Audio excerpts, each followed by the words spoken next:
కొద్ది నిమిషాలు దేవుని వాక్యాన్ని ధ్యానం చేసుకుందాం. దేవుని వాక్యంలో నుంచి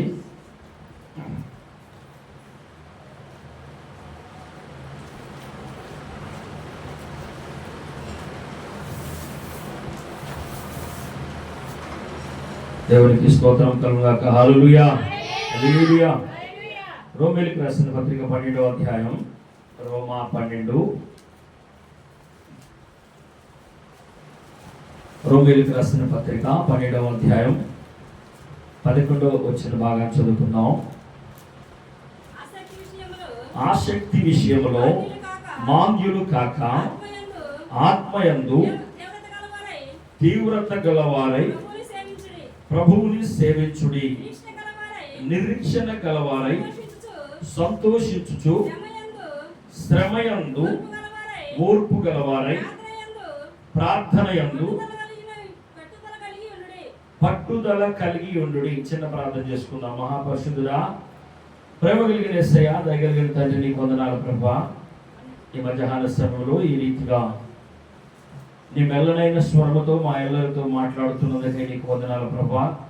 మేమెల్లరము నాయనా నీ చక్కని ఈ స్వరాన్ని విని నీ మాట మమ్మల్ని ఆదరిస్తుండగా, నీ మాట మమ్మల్ని బలపరుస్తుండగా, నీ మాట మాకు నిరీక్షణను ఆధారాన్ని కలుగు చేయించుండగా ప్రభా, మేము నాయన అడుగు తండ్రి, నీ వాక్యం మీద దృష్టి ఉంచడానికి సహాయం దయచేయండి. వినగలిగిన చెవిని, గ్రహించగలిగిన మనసును, వాక్యానికి విధేయులయ్యే మంచి మనస్సాక్షిని కూడా మా ఎదురికి దయచేయమని నిలబడిన దాసు నిష్ప్రయోజకుడయ్యా, నేను ఒట్టివాడను ప్రభా. నన్ను నీ ఆత్మతో నింపండి, నీ నోటి పూరగా నన్ను వాడుకునండి ప్రభా. నా నోట నీ మాట ఉంచి మా అందరి జీవితాలకు గొప్ప రక్షణాధారముగా ఉన్నట్లు సహాయము దయచేయమని, అట్టి మాట మీద మేమందరము కూడా ప్రభు దృష్టి ఉంచుటకు సహాయము దయచేయమని ఈ సమయాన్ని మీ చేతులుగా చెప్పుకుంటూ, అల్లరు చేయు ప్రతి విధమైన దురాత్మ, అనాశక్తి కలుగు చేయు ప్రతి విధమైన దురాత్మ ఈ స్థలము నుంచి పారిపోవునుగాక. తండ్రి నీకు వందనాలు చెల్లిస్తూ యేసు పరిశుద్ధ నామములో వచ్చున్నాం తండ్రి. ఆమేన్ ఆమేన్. హల్లెలూయా. దగ్గరగా చెప్పనవదమయ్యా. మంచిది, సంతోషం. దేవుని వాక్యములో నుంచి చక్కని మాట ప్రభు మనతో ఈ యొక్క మధ్యాహ్న సమయంలో మనతో మాట్లాడుతున్నాడు. ఆసక్తి విషయములో మాంద్యులు కాక ఆత్మయందు తీవ్రత గలవారై ప్రభువును సేవించుడి. ఆసక్తి విషయంలో మాంద్యులు కాక అంటే ఏ విషయమై ఆసక్తి విషయంలో మాంద్యులు కాకుండా ఉండాలి? ఏ విషయంలో? అక్కడే చెప్పాడు. మీరు అలా మనందరం అలాగే ఏ విషయమా అని అలా అనుకుంటామని పక్కన కింద అంటే ఆత్మయందు తీవ్రత గలవారై ప్రభువును సేవించే విషయంలో ఆసక్తి ఉండాలి.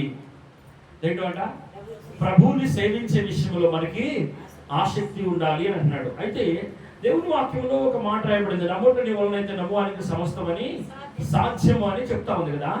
అయితే మనం అందరం కూడా ప్రతిరోజు మన దినచర్యల్లో భాగంగా అనేక పర్యాయములు మనం ప్రార్థన చేస్తూ ఉంటాం కదా.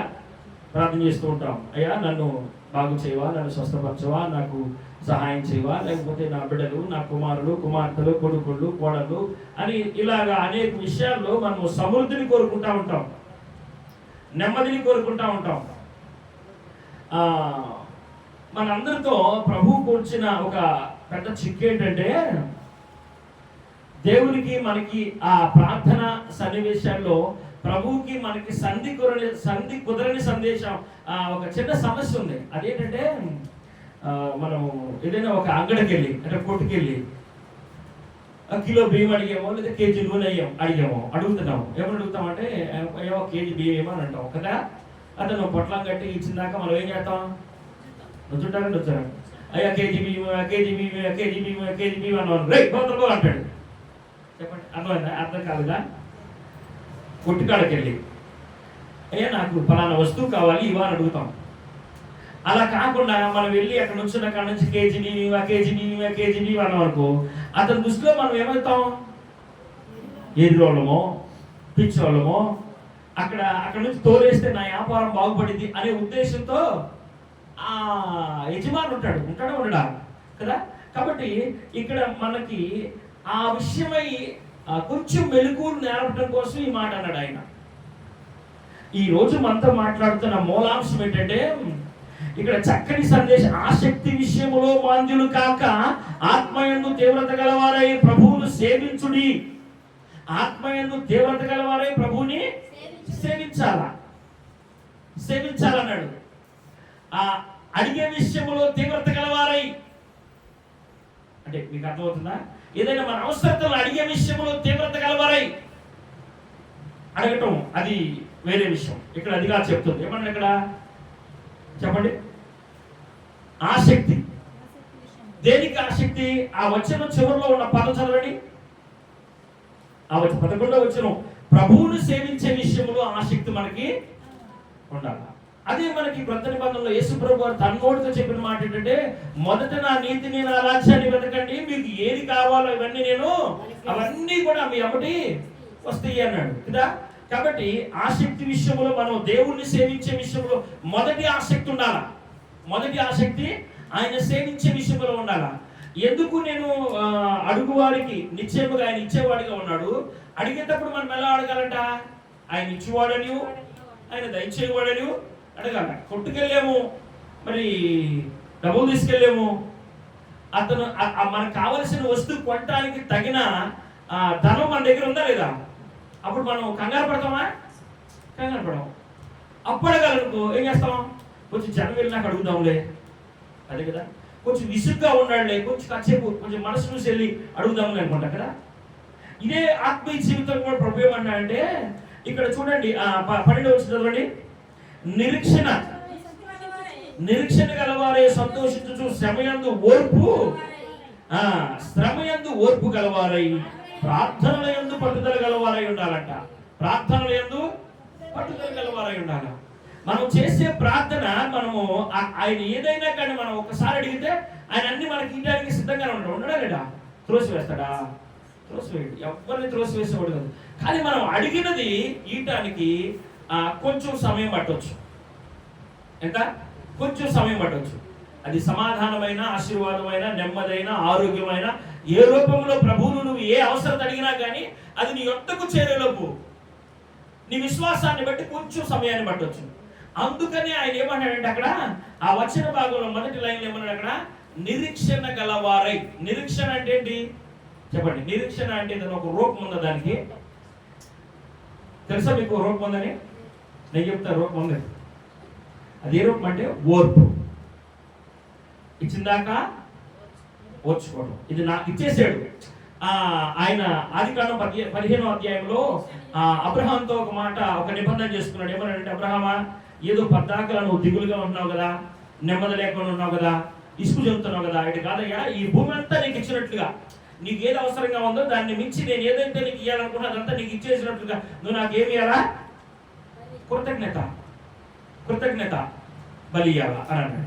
అంటే అంగన్వాడి దగ్గరికి వెళ్ళిపోయి, అయ్యా నాకు ఒక కేజీ లేదా ఒక థమ్సప్ అన్నాం. థమ్సప్ 100 రూపాయలు అనుకుందాం. ఈ 100 రూపాయలు ముందుగా ఇచ్చేస్తే ఆయన థమ్సప్ ఇస్తాడా? ఇస్తాడని నమ్మకం ఉండదా? ఆయన లోనికి వెళ్ళి ఫ్రీజర్ ఎదుగుతా ఉన్నాడు అనుకో, డబ్బులు ఇచ్చాడు కాబట్టి దేవుడు అంటిస్తాడు. అర్థమవుతుందా? డబ్బులు ఇచ్చాడు కాబట్టి దేవుడు అంటిస్తాడు అనే ఒక నమ్మకం గురి ఉండదు కదా. మరి మనం అడిగేది ఏదైనా దేవుని దగ్గర అడిగేటప్పుడు మనకు అలాంటి నమ్మకము, గురి, అలాంటి నిరీక్షణ ఎందుకు ఉండదు కదా? ఏంటంటే నిరీక్షణ విషయంలో ఏదైనా మనం అడిగితే సమాధానమైన, ఆశీర్వాదమైన, నెమ్మదైన, ఉద్యోగమైన, అసలు ఏది నీవు నీ అవసరతను బట్టి నువ్వు ప్రభు దగ్గర అడిగావో దాన్ని ఇవ్వడానికి ఆయనేమి అసమర్థుడా? చెప్పాలా? అసమర్థుడా? సమర్థత కలిగిన దేవుడు. ఆయన సమర్థత కలిగిన వాడనే మనం ఆయన దగ్గరికి వెళ్ళాం, ఆయన దగ్గరికి వచ్చాం. కాబట్టి ఆయన ఇచ్చిన దాకా మనం ఏం చేయాలంట? నిరీక్షణ కలిగి ఉండాలంట. ఈ నిరీక్షణ కలిగి మనము ఉండాలని దేవుని వాక్యం. నిరీక్షణ గలవారై సంతోషించు శ్రమయందు ఓర్పు గలవారై ప్రార్థన యందు పట్టుదల గలవారై ఉండాలి. శ్రమ వచ్చింది. ఈ శ్రమ యందు మనకి ఏం కావాలా? చెప్పాలి ఓర్పు కావాలా? ఏబుకి చిన్న శ్రమ వచ్చింది. అంటే మన దృష్టిలోనే అది పెద్ద ఘోరమైన శ్రమగా మనం భావిస్తున్నాం. కానీ ఏబు ఎలా ఉన్నాడు? చిన్న శ్రమగానే చూశాడు దాన్ని. ఇది చిన్న శ్రమే కదా, నాకు ఎంతో ఇచ్చాడు కదా నా దేవుడు, చిన్న శ్రమను నేను ఎదుర్కోలేనా, నేను దాటలేనా? ఆయన మీద నిరీక్షణ కలిగి ఉన్నాడు. నిరీక్షణ యొక్క ఫలితము మనకు కొంతమంది భక్తుల జీవితాన్ని తేలి చూస్తే చక్కగా దాని ఫలితాలు మనకి కనపడతాయి. కాబట్టి నిరీక్షణలోని ఉన్న ఫలితాలు ఏంటంటే, భక్తుల జీవితాల్లో శ్రమ రాక ఎవరికి లేదు, అందరికీ శ్రమ వచ్చింది. మన పూర్వీకులందరికీ శ్రమ వచ్చిందా రాలేదా? యేసుప్రభు వారికి శ్రమ వచ్చింది. ఆయన ఓర్పుతో ఓర్చుకున్నాడు. కొడాలతో కొట్టేటప్పుడు, లేకపోతే సిలువ వేసేటప్పుడు, మేకులు కొట్టేటప్పుడు, ఒరి బాబు ఈ బాధ నేను బాధించలేను అయ్యా, నా వల్ల కాదయ్యా అన్నాడా? ఆయన ఓర్చుకున్నాడు. కాబట్టి ఆయన బ్రతికి ఉండగా ఆ శ్రమ నుంచి మరణాన్ని నుంచి విడిపించగలిగిన వారికి ఆయన ప్రార్థనను, యాచనను చేసినట్లుగా మనం చదువుకున్నాం కదా. కాబట్టి మన జీవితాల్లో కూడా ఏ సమస్య వచ్చినా ఆ సమస్యను పట్ల మనం ఏం చేయాలంట?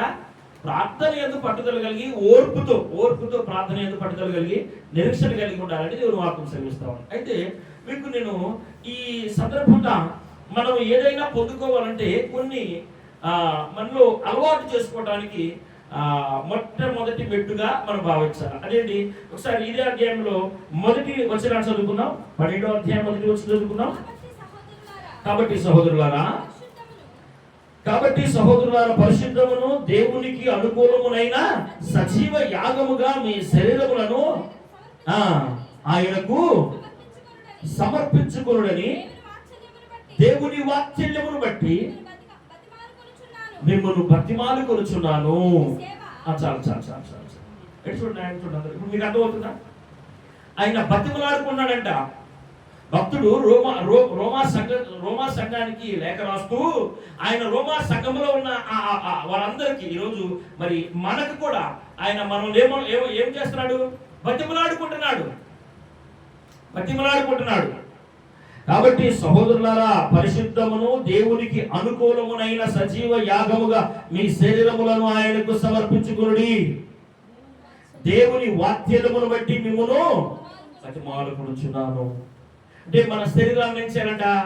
సజీవ యాగంగా ఆయనకి మనం సజీవ యాగంగా సమర్పించుకోమన్నాడుగా అని చెప్పి ఆత్మాహుతి దాడులే దేవు అక్కడ మీకు దండం పెట్టడానికి తీసుకెళ్ళి చేయలే అంట. చెప్పబడతాం. హల్లెలూయా. అంటే నీ శరీరాన్ని దేవునికి అనుకూలంగా ఉంచుకోవడమే. అంతేనా? ఆయనకు అనుకూలంగా ఇష్టంగా ఉంచుకోవడమే. ఎలాగూ ఆయనకు అనుకూలంగా ఇష్టంగా ఉంచుకోవాలంటే కొన్ని పదార్థాలు వాడాలా. పెళ్లి కుమార్తె అంటే పెళ్లి కుమార్తెకు ఒక ప్రత్యేకమైన గుర్తింపు ఉంది. అంతకు ముందు కుమార్తె, ఆ తర్వాత కుమార్తె. అర్థమవుతుందా? ఒక కుమార్తె పుట్టినాక కుమార్తెగానే పెరుగుద్ది. కానీ ఒకరోజు ప్రత్యేకమైన అలంకరణ వచ్చింది ఆమె మీదకి. ఆ రోజు నుంచి ఒకరికి ఇష్టంగా బ్రతకాలా.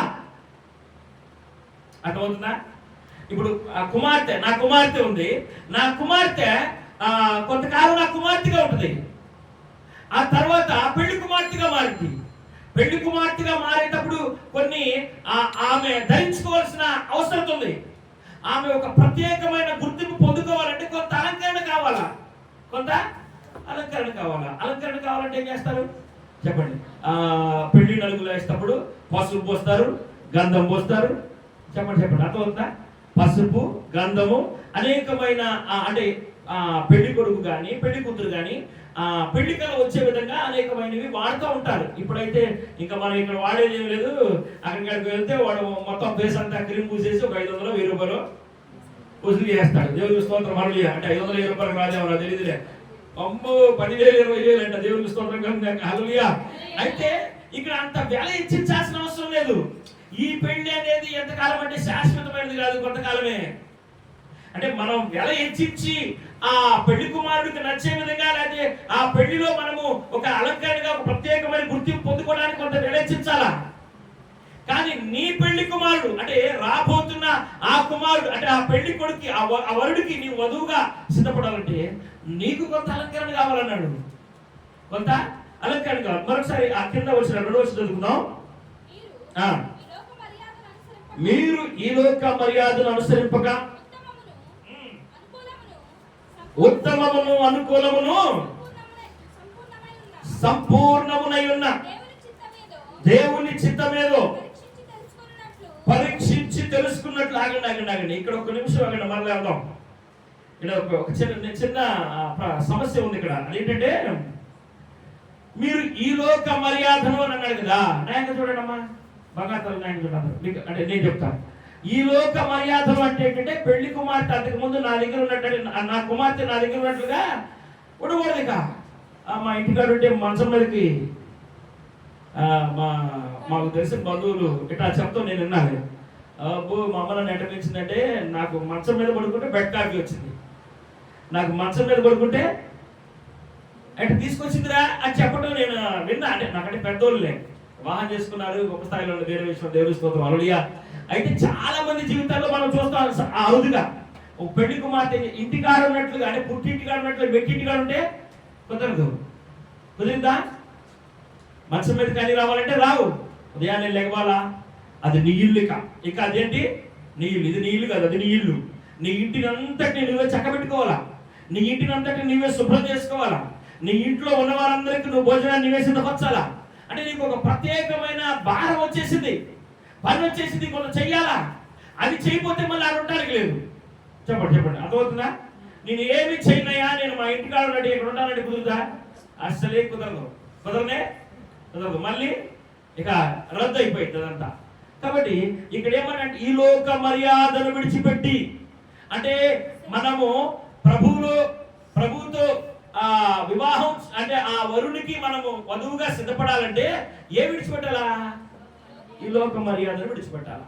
ఈ లోక మర్యాదను విడిచిపెడితే ఆయనకు మనము ఇష్టరాలుగా ఉంటాం.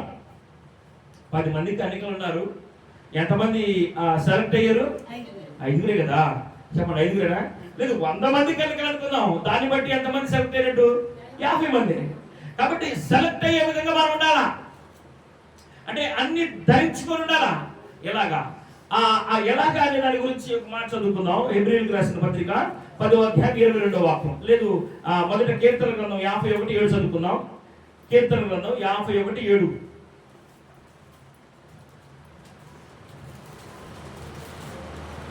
కీర్తన గ్రంథము 51వ అధ్యాయము.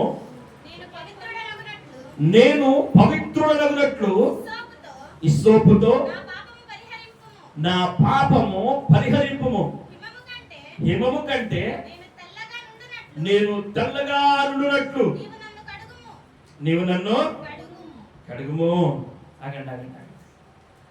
స్థానము ఆత్మీయ జీవితానికి 2 విధాలుగా ఉంటుంది. అంటే మీకు ఇది తెలుసు అనుకుంటున్నాను నేను, కానీ అది సంపూర్ణంగా అర్థం కాకపోవచ్చు. మళ్ళీ అర్థం అవడానికి ప్రయత్నం చేద్దాం. మనము ఇక్కడ శుభ్రం అంటే ఆత్మీయ జీవిత స్థానం, ఆత్మీయ స్థానం అనేది 2 విధాలుగా ఉంటుంది. ఒకటి ప్రభు రక్తం ద్వారాగా, రెండోది చెప్పండి బాప్తిసం. అది అయిపోయింది, చేసావు, మంచిది, సంతోషం. తర్వాత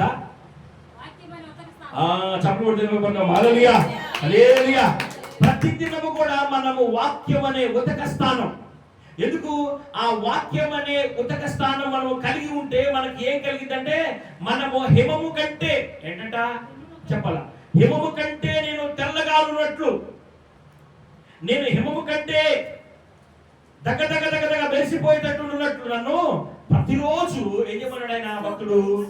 ఇస్సోపుతో కడగండి. ఇస్సోపు అంటే ఏంటి? వాక్యం. చెప్పబడుతున్నాం హల్లెలూయా.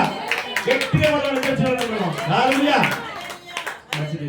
అమ్మాయి పెద్దగా కొడుతుంది, నిద్ర వచ్చిందేమో. అయితే ఎందుకు నేను అంటున్నానంటే, ఇక్కడ ఇస్సోపు ఆత్మీయ జీవితాన్ని మెరిపించే సోపు ఏంటంటే ఇస్సోపు. అది వాక్యం అనే సోపు. ఈ వాక్యం అనే సోపు మనం వాడితే మనం ఎలా ఉంటామంట?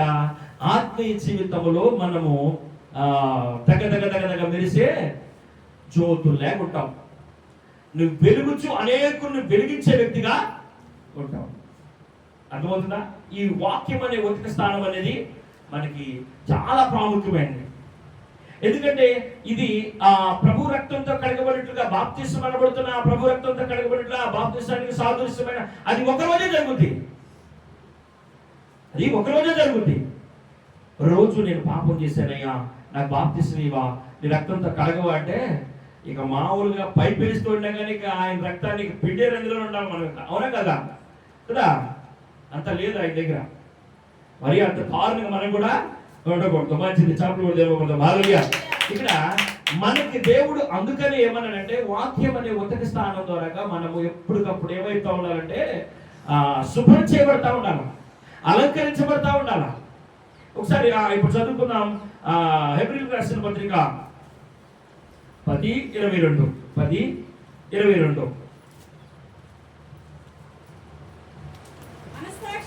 కల్మషము తోచుకొనున్నట్లు ఈ ఉతక స్థానం అనేది దేనికి అవసరమైంది అక్కడ? ఉతక స్థానం అంటే ఈ ఇసోపు అనబడిన దీనితో మనం అంటే వాక్యముతో స్నానం చేయాల్సిన అవసరం ఏంటి అంటే మన మనస్సాక్షి అనేది బయటికి కనపడదా? ఈ మనస్సాక్షి అనేది మన లోన ఉండే అంతరంగా నిర్ణయాలు తీసుకునే ఒక గుట్టులో ఒక లోనుండే ఒక గొప్ప రహస్య స్థానం. ఆ హృదయంలో ఉన్న ఆ రహస్య స్థానాన్ని మనము ఆ రహస్య స్థానం అంటున్న ఆ అంతరంగానికి, నీ అంతరంగానికి చదవండి. నీ మనస్సాక్షికి నీ అంతరంగానికి కల్మషం సోకకుండునట్లు ప్రోక్షించబడిన హృదయము గలవారును నిర్మలమైన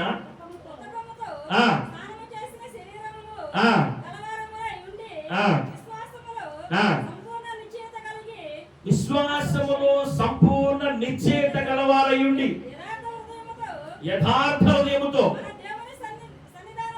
మనం దేవుని సన్నిధానములకు చేరుదము.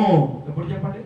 మనము దేవుని సన్నిధానానికి చేరాలంటే మనము దేవుని సన్నిధానానికి చేరుట వలన లేకపోతే చేరటాన్ని బట్టి మనకి ఏం కలుగుతా ఉంటుంది? అక్కడ మన అంతరంగం ఉంది. దాన్ని ఏమంటారు? చక్కగా ఏమనిచ్చాడు ప్రభు? మనస్సాక్షి. నీ మనస్సాక్షికే అప్పచెప్తున్నా, నీ మనస్సాక్షికే అప్పచెప్తున్నా. ఎందుకు నేను ఈ మాట అన్నా అంటే మనుషుల మనస్సాక్షి ఏ విధంగా ఉంటుందంటే అది ఎదుటి కనపడదు. కనపడదా? కనపడదు. మోసకరమైంది. ఎలాంటి మోసకరమైంది? బహుమోసకరమైంది. మనస్సాక్షి బహుమోసకరమైంది.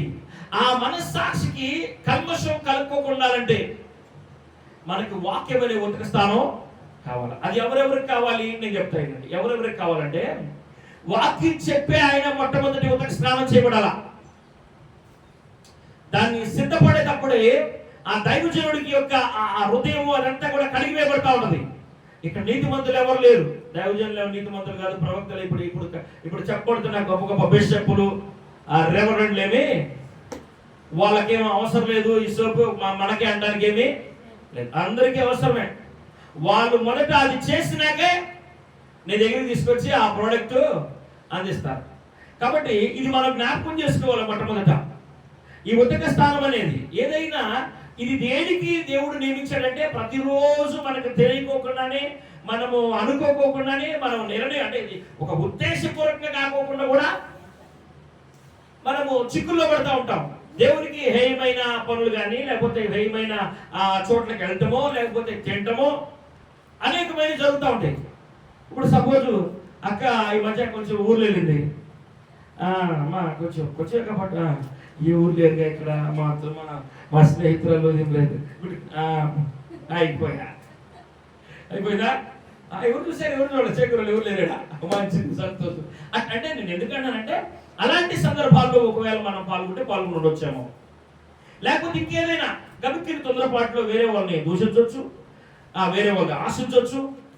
దీనికి ఉతక స్థానం కావాలా. మనము ఏదైతే దేవుని నిర్ణయాల్లో చేయకూడదు అన్నదో దాన్ని చేసేటప్పుడు మనుషులకి ఉతక స్థానం లేకపోతే దేవుని వాక్యం చేత కలగబడకపోతే వారు ఏమవుతారంటే విడవబడిన ఐదుగురులాగా అవుతారు. ఇప్పుడు వారు తయారు చేసిన బాధ్యత ఎవరిది చెప్పాలా? చెప్పండి. సేవకుడు. ఈ 10 మందికి ఆ 10 మందిని సిద్ధం చేయాల్సిన పని సేవకుల మీద ఉంది. ఈ 10 మందిని సిద్ధం చేయాలంటే ఈ సేవకుడు మొదటిగా ఏం చేయాలా? తాను సిద్ధపడాలా. తాను సిద్ధపడి ఎదుటి వారికి బోధించాలా. ఒక దైవజనుడిగా నేను 20 సంవత్సరాల నుంచి పరిచయం చేస్తున్నాను, నేను 30 సంవత్సరాల నుంచి పరిచయం చేస్తున్నాను, నేను 50 సంవత్సరాల నుంచి పరిచయం చేస్తున్నాను. లేకపోతే ఇదిగో మా నాన్న సేవకుడు, లేకపోతే మా పితరుల సేవకులు, వారు చాలా యథార్థంగా బ్రతికారు. నేను అలా బ్రతకపోయినా కానీ వారి వారసత్వం మీద వచ్చింది కదా, నేనేదో మాట్లాడేస్తానంటే కుదురుదా? అది అంగీకరించబడదు. అయితే ఒకవేళ ఆ నోటి నుంచి సత్యవాక్యం బోధించబడినప్పటికీ ఎత్తబడే గుంపులో ఈ బోధించిన అతను ఉంటాడా? ఉండడు. ఎదుటి వారిని ఆశించిన ఆయన ఎప్పటికి కూడా ఆ రాజ్యానికి చేరతాడా? చేరడు. ఈ లోకం అంటే ఈ లోక మర్యాద ఏదైతే ఉందో, ఈ లోక సంబంధమైన ఆశలు, ఆలోచనలు, అక్కరలు, లేకపోతే ఈ లోకానికి సంబంధించిన వాటిని అతిగా ఆశిస్తే ఆయన ఏమనంటే మూలవాక్యంలో ఆసక్తి ఉండాలంట. దేని మీద ఉండాలా? చూడండి, దేని మీద ఉండాలా? ఆసక్తి విషయంలో మాంద్యులు కాక ఆత్మయందు తీవ్రత గల వారై ప్రభువును సేవించే విషయంలో ఆసక్తి ఉండాలి. ఈ లోక సంబంధమైనది మనం సంపాదించుకునే విషయంలో, సపోజ్ మనది కాని దాన్ని మనం ఆశించే విషయంలో, మనది కాని దాని కోసం మన పోరాటం లేకపోతే మన ఆరాటం కలిగి ఉన్నాం అనుకో, దాని వలన ఏమి మనకి ప్రయోజనం లేదు. ఇంకొక ఆ విషయం ఏంటంటే ఈ లోకములో అది కూడా ఈ లోక మర్యాద లాంటిదే. ఇప్పుడు ఏదైనా ధనమైన, పొలమైన, స్థలమైన ఏదైనా ఆ పరలోకానికి అవసరమా? చెప్పాలి, పరలోకానికి అవసరమా? ఏది అవసరమా? వెండి బంగారాలు ఏమి పరలోకానికి తీసుకెళ్తామా? ఏమి తీసుకెళ్ళాం. ఒక ఆయనంట పళ్ళు మొత్తం బిగించి వజ్రాలతో పొళ్ళు కుట్టించుకున్నాడంట. ఏంటంట? పళ్ళు మొత్తం బిగించాడంట, వజ్రాలతో పొళ్ళు తయారు చేయించాడు, చనిపోయాడు. ఎందుకు చేయించావయ్యా అంటే, ఏది నేను తీసుకెళ్ళగా ఈ నా శరీరంలో పెడితే ఈ గడక ఆ శరీరం అమరిస్తే ఇక ఆయన ఏమిటి వచ్చి అనుకున్నా అంట. ఏడకొస్తే తీసుకెళ్ళి పాతి పెట్టిన తెల్లారి ఆడకు పోయి ఏదో కొవ్వొత్తులు వెలిగించడానికో పూలు చల్లడానికి పోతే అసలు ఆ శవమే లేదు. ఆడ శవం ఉంటుందా? రేతి వెళ్ళిపోతారు, చక్కగా తలకాయ వరకు తీసుకుంటారు, ఆ మొహం పగల కొట్టేస్తారు, చక్కగా లోన పుల్లన్నీ ఒడుచుకొని శుభ్రంగా తిన్నదంటే కడుక్కొని బ్రతుకుతారు అంటూ కొంతకాలం అన్నా. అంటే ఈలో ఒక సంబంధమైంది అది. కాబట్టి మనం ఏదైనా ఇక సంబంధమైన దాన్ని అతిగా ఆశిస్తే దేవుని వాక్యం సెలవిస్తా ఉన్నాడు, మొదట నా నీతిని నా రాజ్యాన్ని వెతకండి అయ్యా, మొదట నా నీతిని నా రాజ్యాన్ని వెతకండి, తర్వాత మీకు ఏం కావాలో అవన్నీ మీకు అనుగ్రహించబడవా. ఒక 10 కోట్ల ఆస్తి ఉన్న ఆయన, ఒక 10 ఎకరాల పొలం ఉన్న ఆయన, 10 కోట్ల ఆస్తి, 10 ఎకరాల పొలం, లేదా 10 మనుగుల బంగారం, 10 కేజీల బంగారం ఏదో కొంత ఉంది, నీ దగ్గర ఏమీ లేదు, ఒక చిన్న ఇల్లు ఉంది, నీకు పని చేసుకోవడానికి దేవుడు మంచి ఆరోగ్యం ఇచ్చాడు, మంచి భర్తని, మంచి కుటుంబాన్ని, మంచి పిల్లల్ని ఇచ్చాడు. అతను తినేదానికంటే నువ్వు తినేదానికంటే అతను ఎక్కువ తింటున్నాడా? 10 మనుగుల బంగారం ఏమన్నా తిన్నాడా? చెప్పండి, తిన్నాడా? తింటలా. కాబట్టి మనకి దేని మీద ఆసక్తి ఉండాలని దేవుని వాక్యం సెలవిస్తా ఉందంటే, అయ్యో నేను పనికి వెళ్ళాలి. అవును, పనికి వెళ్ళడానికి మంచి ఆరోగ్యం ఇస్తుంది ఎవరు? దేవుడే కదా. ఆ రోజులు పనికి వెళ్ళేవు కదా, 7వ రోజు దేవుని సన్నిధిలో కృతజ్ఞత యాగము చెల్లించాలా లేదా? నీకు ఇచ్చిన దాన్ని నువ్వు తిరిగియాలా లేదా? అయ్యా నాకు 7 రోజులు నా పని పాటలలో తోడుకున్నందుకు, 6 రోజులు తోడుకున్నందుకు నీకు వందనాలయ్యా. ఈ రోజు నీ సన్నిధికి వచ్చాను, నేను నీ పట్ల ఆసక్తి కలిగి ఉన్నాను. నీ పని పట్ల ఎంత ఆసక్తి కలిగి ఉన్నావో, అంటే ఇహ సంబంధమైన వాటి పట్ల నువ్వు ఎంత ఆసక్తి కలిగి ఉన్నావో, పర సంబంధమైన వాటి పట్ల కూడా అంతే ఆసక్తి చూపించాలా లేదా? ఇహ సంబంధమైనవి లోకమంతా చూస్తుంది, పర సంబంధమైంది దేవుడు ఒక్కడే చూస్తాడు. దేవుడు నీ హృదయంలోకి తొంగి చూస్తే, ఆ దేవుడు ఒక రాజుగారి హృదయంలోకి తొంగి చూస్తే, తొంగి చూసిన వెంటనే చిచి అని బయటకు వచ్చాడంట. బయటకు వచ్చి ఏళ్ళు తీసుకొని రాశాడంట, మెనే టెకేల్ ఉఫారసి. ఏ సేవకుని గురించి కూడా మెనే టెకేల్ ఉఫారసి అని రాయబడకూడదు. ఏ విశ్వాసుని గురించి కూడా మెనే టెకేల్ ఉఫారసి అని రాయబడకూడదు. ఎందుకంటే మనము వాక్యం అనే ఉతక స్థానం, అంటే ఏదైతే నేను చెప్పుచున్నానో దాన్ని నేను కనుక నా జీవితంలో అలవాటు చేసుకోకపోతే అది నాకు సరైన రక్షణ కాదు, సరైన మారు మనసు కానే కాదు. నాలో నుంచి కారు దాక్షకాయలు కాస్తాయి. కాబట్టి జ్ఞాపకం చేసుకోవాలా, మనం అందరూ కూడా ఏమై ఉండాలా? ఇప్పుడు చెప్పండి, దేని విషయమై ఆసక్తి కలిగి ఉండాలంట? ప్రభువునందు ఆసక్తి కలిగి ఉండాలా. అన్నిటికంటే మొట్టమొదటి నీ ఆసక్తి ప్రభువునందు ఉండాలి. ఆ ప్రభువునందు ఆసక్తి మనల్ని పరముకు చేర్చింది. ప్రభువునందు ఆసక్తి లేకుండా ఏ సంబంధమందు ఆసక్తి ఉంటే అది మనల్ని పరముకు చేర్చదు. అదే కదా చెప్పింది, మరలా చదవండి. ఆసక్తి విషయములో మాంద్యులు కాక ఆత్మయందు తీవ్రత గలవారై ప్రభువుని సేవించుడి. నిరీక్షణ గలవారై.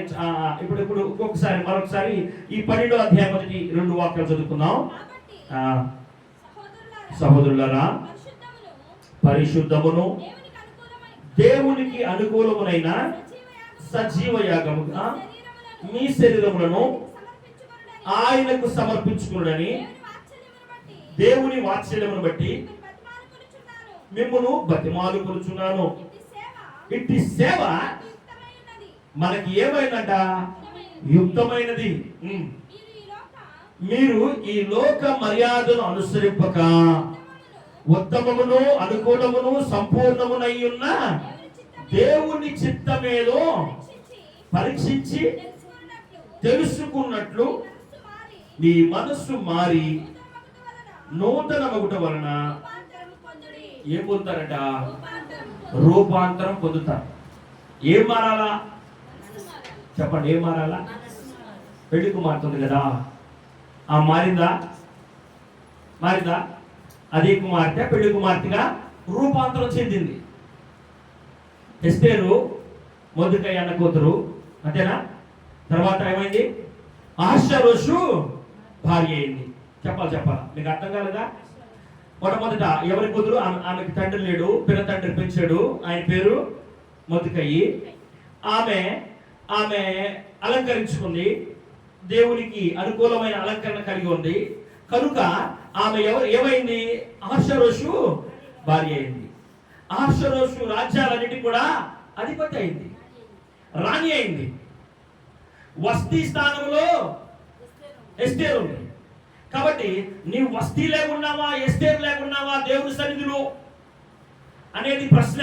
ఈ మధ్యాహ్న సమయంలో మనం ఒకవేళ వస్తీ లేకున్నా కానీ ఇప్పుడైతే దేవుడు మనకి మంచి అనుకూలత ఇచ్చాడు. మనం ఎస్తేరు లేక మారటానికి, రూపాంతరం చెందడానికి మన హెచ్చరిక వాక్యం అనే ఉతక స్థానం వలన ఇక్కడ ఈ వస్తీని కూడా ఎస్తేరు లేక మార్చేసేస్తాడు. మీకు అర్థమవుతుందో లేదో? నేను వస్తీనే, నేను కూడా వస్తీనే. కానీ నన్ను దేవుడు ఏం చేశాడు? ఈ వాక్యం అనే వాక్యం విని విని విని విని వాక్యం ద్వారా నేను కడగబడుతూ ఉంటే నేను ఎస్తేరులాగా మార్చబడతా. అప్పుడు నేను దేవుని సన్నిధిలోకి వెళ్ళి ఏమడిగినా ఇస్తాడు ఆయన. అహష్వేరోషు దగ్గరికి వెళ్ళడానికి ఆయన రమ్మంటేనే వెళ్ళాలా, కానీ ఎస్తేరు వెళ్ళింది. ఆయన పిలవమనుకోకుండా వెళ్ళింది. ఆమె కష్టం కలిగింది, ఆమె బాధ వచ్చేసింది, ఆమె ఆ బాధ తట్టుకోలేకపోయింది. అయ్యా నేను బలబల వెళ్ళిపోయింది. 3 రోజులు ఉపవాసంతో ప్రార్థన చేసింది, వెళ్ళిపోయింది ధైర్యంగా. వెళ్ళిపోగానే రాజు ఆ బిట్టపోయాడు. ఏంటో రాని వచ్చింది, ఏంటమ్మా ఎలా పని మీద వచ్చావేంటి, ఎందుకు వచ్చావని అడగలా. ఏమన్నాడు? ఏంటమ్మా ఏంటి పని మీద వచ్చావు? చక్కగా వెళ్ళింది. అయ్యా నా మీద నీ కటాక్షం ఉంటే నాకు ఈ కష్టం కలుగుతుంది, దీన్ని బట్టి నన్ను విడిపించు, నా జనాంగాన్ని విడిపించు, నా బంధువులు విడిపించు, నా అన్నదమ్ములు ఉన్నారే వాళ్ళని విడిపించు. వారి మీద పెద్ద గొప్ప పెను తుఫాను వచ్చేసింది. ఇదిగో పలానా వాడు ఈ విధమైన ఉచ్చేసాడు వాళ్ళ మీద, ఇదిగో సాతాను ఈ విధమైన ఉచ్చేసింది వాళ్ళ మీద. ఆ ఉచ్చులో నుంచి నా జనాంగాన్ని కాపాడవా ప్రభు? నేను కూడా వస్తీ లేకున్న వ్యక్తిని ఎస్తేరులాగా చేశాడు కదా. ఎస్తేరులాగా రూపాంతరం చెందినాక నీవు ఏం చేయాలని దేవుడి ఉద్దేశం ఏంటంటే, నీవు నీ జనాంగం కోసం చెప్పాలా? అర్థమవుతుందా? నీవు నీ జనాంగం కోసం, నీవు నీ కుటుంబం కోసం, నీ భర్త కోసం, యజమానుడి కోసం, అన్నదమ్ముడు అక్క చెల్లెల కోసం, నీ వారి కోసం ఎస్తేరులాగా బాధ్యత తీసుకోవాలా? చెప్పాలా? ఎస్తేరులాగా బాధ్యత తీసుకోవాలా? దేవుడు ఈ మూలవాక్యంలో ఒక మాట అన్నాడు, మీకు గుర్తుందో లేదో? ఈ లోక మర్యాదను అని అన్నాడు కదా. ఈ లోక సంబంధమైన వాటి గురించి మాట్లాడాలంటే మనం ధైర్యం చేస్తాం చేయమా. కానీ ప్రభు ఏమంట అంటే, వాటి మీద కాదు ఆసక్తి, శ్రమ వచ్చిన ఆ శ్రమ యందు ఓర్పు కలిగి ఏం చేయమన్నాడు? ఎస్తేరులాగా అడుగు ముందుకు ఏమన్నాడు? ఎస్తేరులాగా అడుగు ముందుకు అన్నాడు. కాబట్టి ఈ సమయంలో ఎక్కడ కూడా ఎవ్వరు కూడా ఈనాటి కాలంలో ఎస్తేరు లేరు, వస్తీగానే ఉన్నారు. వారిని ప్రభు వాక్యం ద్వారా ఎస్తేరుగా మారుస్తున్నాడు. అర్థమవుతుందా? రూపాంతరం వారు చెందుతున్నారు.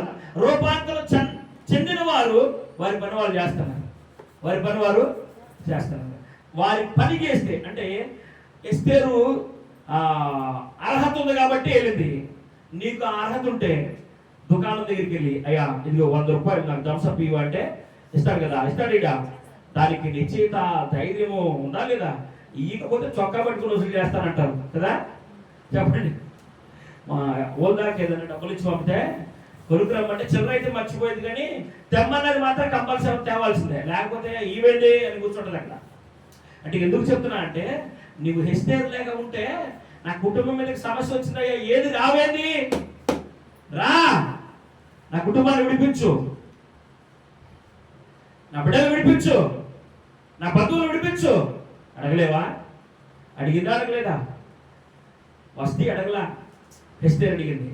దేవుడు ఈరోజు నిన్ను రూపాంతరం చెందే విధంగా ప్రభు మాట్లాడాడు. ఇక్కడ ఇస్సోపుతో నిన్ను కడిగాడు. నువ్వు ఎలా ఉండాలా? ప్రార్థన చేయి, చక్కగా ప్రార్థన చేయా.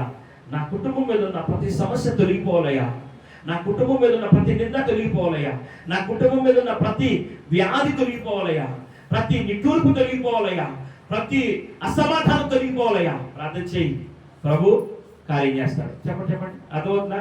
కార్యం చేస్తాడా చేయడా? ఎప్పుడు? వస్తీ అడిగితేనా, ఎస్తేరు అడిగితేనా? రూపాంతరం చెందిన నీవు అడిగితే నేను ఆ మంటలా, రూపాంతరం చెందిన మీరు అడిగితే ప్రభు ఈ కార్యం చేస్తాడు. కాబట్టి ఎస్తేరు తన జనం కోసం ప్రార్థన చేసింది. ఎస్తేరు మొర్దెకై కూతురుగా మాత్రమే కాక రాజుకి అహష్వేరోషు భారీగా విలువగా ఉంది. ఉందా లేదా? అహష్వేరోషుకి ఇష్టంగా ఉంది. ఎస్తేరు మీద అహష్వేరోషుకి మక్కువ ఉంది, ఇష్టం ఉంది. కనుకనే ఆమె అడిగితే ఆయన చేశాడు.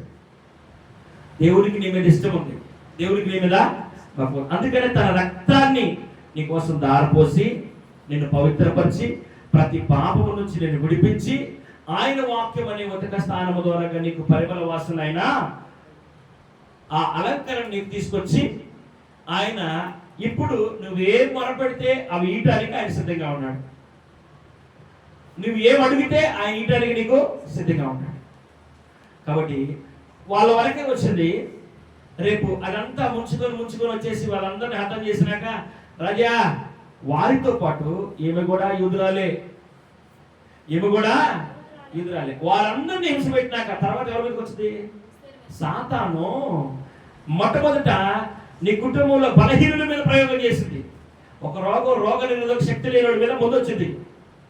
తర్వాత అది అంటు రోగంగా మారినాక రోగ నిరోధక శక్తి ఉన్నా కానీ అవన్నీ చూసి, ఆ పరిసరాలన్నీ చూసినాక అవి నీ మీద కూడా పనిచేస్తాయి. అంత దాకా రాకోకుండా అంటే మనం ఏం చేయాలంట? ప్రార్థన చేయాలా? అయ్యా నేను ప్రార్థన చేస్తానయ్యా, మంచిదే, నువ్వు ప్రార్థన చేయట్లేదని ఏమంటలా. అయితే నువ్వు ప్రార్థన చేసినప్పుడు కూడా కొంత మనము నమ్ముట నీ వలన అయితే నమ్మువానికి సమస్తము సాధ్యమే. అడిగేవు, ఎదురు చూడు, నిరీక్షణ కలిగి ఉండు. మొదట నువ్వు ప్రార్థన చేయాలా. ఎలా ప్రార్థన చేయాలంటే వస్తీ లేక కాదు, ఎస్తేరు లేక చేయాలా. ఎస్తేరు లేక ప్రార్థన చేసినాక నువ్వు ఎదురు చూడు, దేవుని కార్యము నువ్వు చూస్తావు. దేవుడు ఎలాంటి వాడంటే, ఒక్కసారి ఒక మాట చదువుకుని వాక్యాన్ని ముగించేద్దాం. హెబ్రీయులకు రాసిన పత్రిక 11వ అధ్యాయం మొదటి లైన్ చదువునా?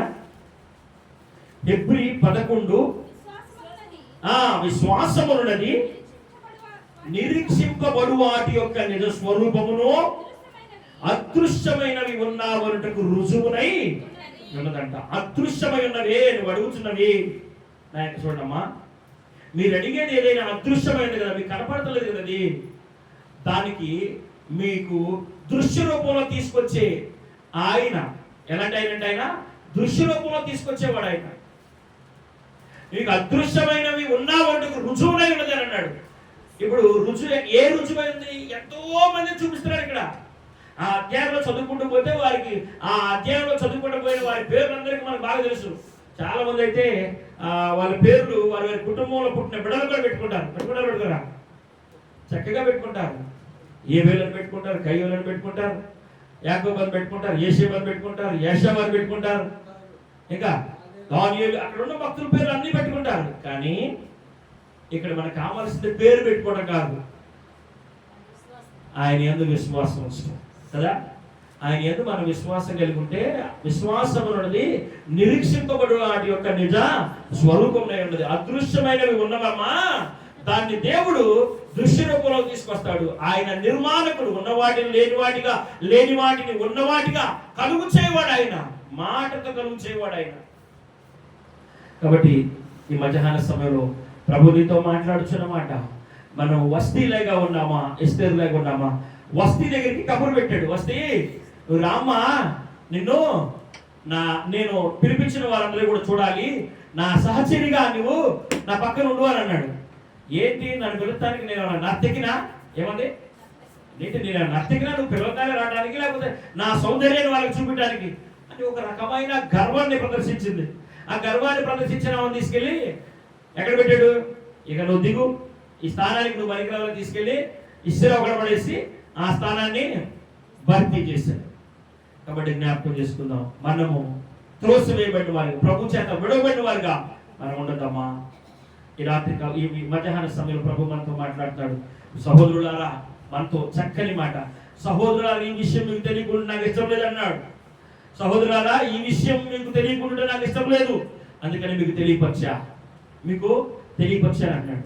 ఏ సంబంధమైన వాటి మీద మనం ఆసక్తి ఎక్కువ చూపితే, ఏ సంబంధమైన వాటి మీద అంటే దేవుని మీద ఉండవలసిన ఆ సమయం ఏదైతే ఉందో దాన్ని దొంగిలిస్తే, నీ కోసం దేవుడు కొంత సమయాన్ని హెచ్చించాడు, నీ అవసరతల కోసం కొంత సమయాన్ని హెచ్చించాడు.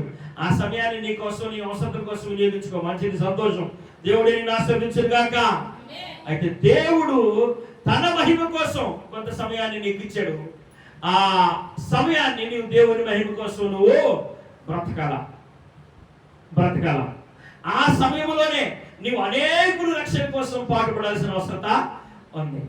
కాబట్టి మనము చూస్తూ అట్లాగే ఉన్నట్లయితే మరి ఒక దినాన మన కుటుంబం మీదకి వచ్చిన తెగులు మన దాకా వచ్చింది, మనలో కూడా మింగేస్తుంది. అలా మింగిపోకుండా అంటే మనం ప్రార్థన చేయాలా. ఒక ఆయన ప్రార్థన చేశాడు, ఏ తెగులు నీ గుడారంలో సమీపించదని ఆయన చెప్పేశాడు. 7 మార్లు వేశాడంట. ఎన్ని మార్లు? ఎవరైనా? దావీదు 7 మార్లు ప్రార్థన చేశాడా, చేయలేదా?